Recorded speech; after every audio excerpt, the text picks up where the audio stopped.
নমস্কাৰ বন্ধু বান্ধৱীসকল আৰু আজি ৰাতিপুৱা উঠি ওলাই মেলি ৰেডি দেখিছে নহয় আৰু এয়া মই ভাইটিৰ লগত গৈ আছোঁ আমাৰ বা আৰু মোৰ ভাগিনজনীও গৈছে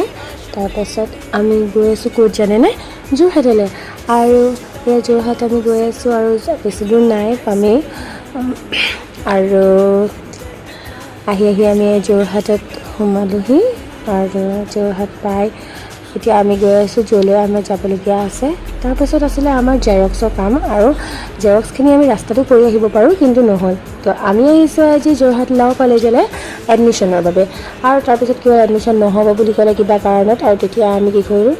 বায়ে আকৌ ফুল চুৰ কৰিবলৈ লাগিলে ৰাস্তাতে ফোন কৰিলোঁ যিহেতু তাৰপিছত যেনিবা আকৌ ফোন কৰিলে এডমিশ্যন হ'ল এডমিশ্যন হোৱাৰ পাছত আমি আহি গ'লোঁ পি জি চাবলৈ তো এডমিশ্যনটো আছিলে মোৰ ভাগিনজনী তো এডমিশ্যনটো যেনিবা হৈ গ'ল আৰু পি জি আমি চালোঁ 3টামান পি জি চালোঁ তো আমি কণ্টেক্ট কৰিম বুলি কৈছোঁ সিহঁতক তো পি জিকেইটা আমি বাৰু ভালেই দেখিলোঁ কিন্তু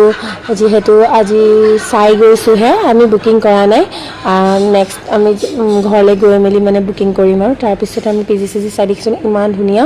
মানে নেচাৰটো ভাল লাগিছে অলপ দেখি তাৰপিছত আকৌ আমি বেলেগ এটা পি জিত সোমালোঁ সেই সোমাই মেলি তাৰপিছতে আমাৰ ভোক লাগিলে তাৰপিছত আমি বিৰিয়ানী খাবলৈ সোমালোঁ বিৰিয়ানী খাই মেলি দেখিছোঁ ন অৱস্থা বেয়া হৈ গৈছে গৰমত একদম কলি মলি হৈ মেলি একদম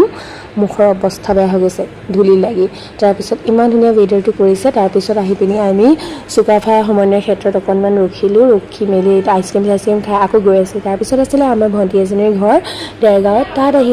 সোমাই মেলি তাতো চাহ তাহ খাই মেলি তাৰপিছত আমি ঘৰলৈ গুচি আহিলোঁ বাই বাই।